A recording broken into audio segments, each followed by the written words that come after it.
Assalamualaikum warahmatullahi wabarakatuh. Bismillahirrahmanirrahim.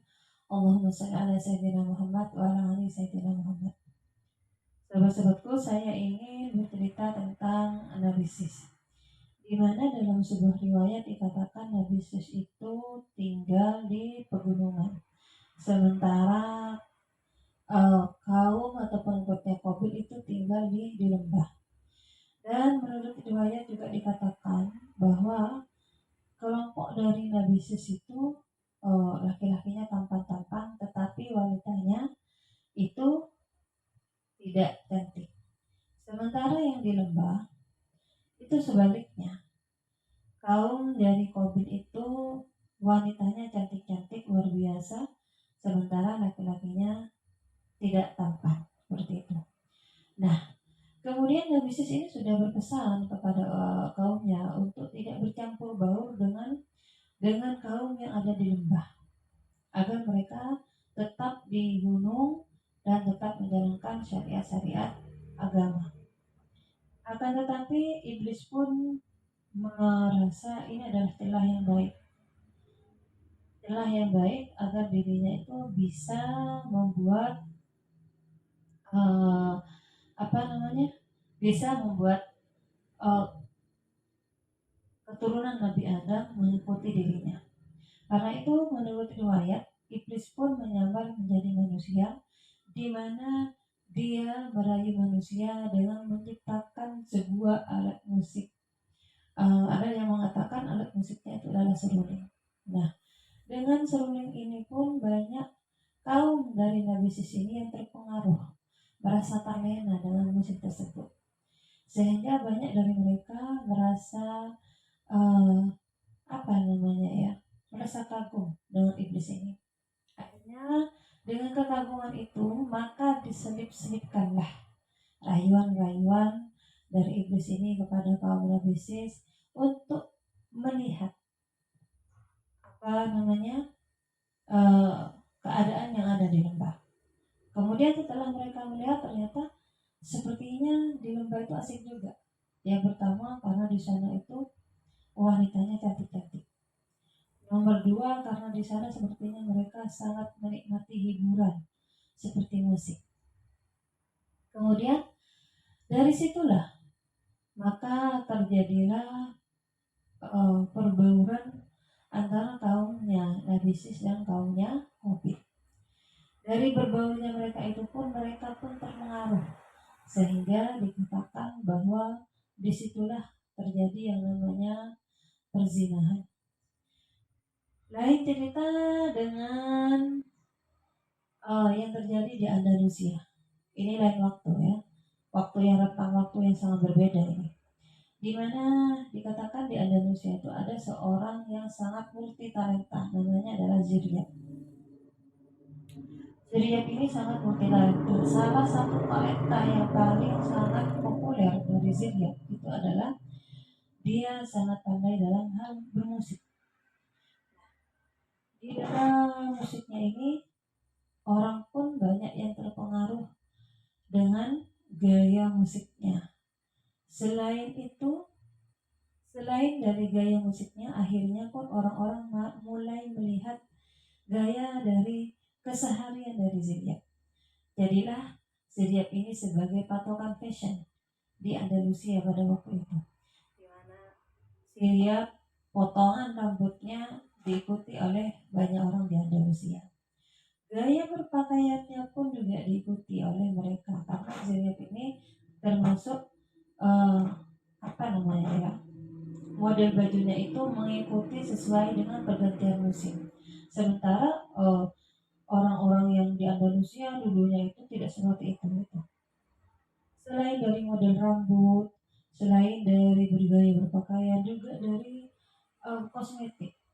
Nah, di mana Ziryat ini juga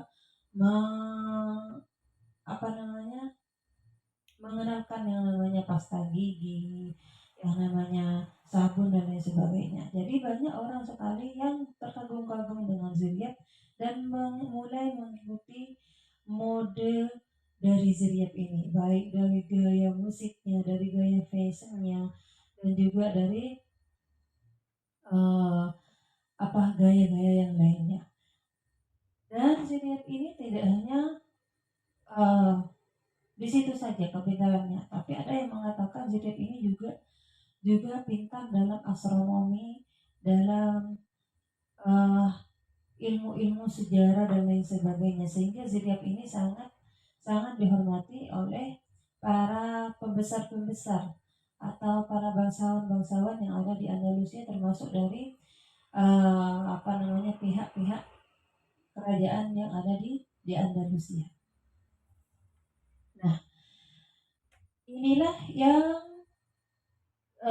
sedikit demi sedikit merubah wajah Andalusia dari wajah lama menjadi wajah yang baru.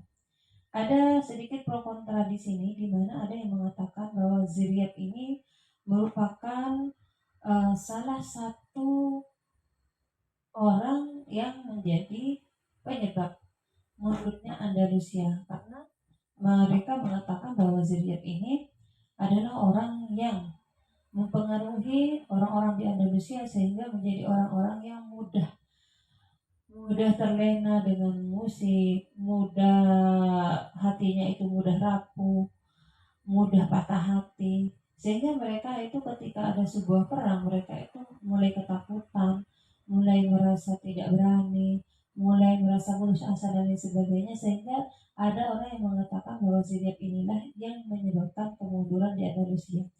Apapun pro kontra itu, walaupun juga ada yang mengatakan tidak seperti itu, zodiak tidak seperti itu. Artinya pengaruh zodiak itu hanya kepada kebudayaan di Andalusia, di mana di Andalusia itu dengan kedatangan zodiak itu benar-benar merubah wajah lama dari Andalusia.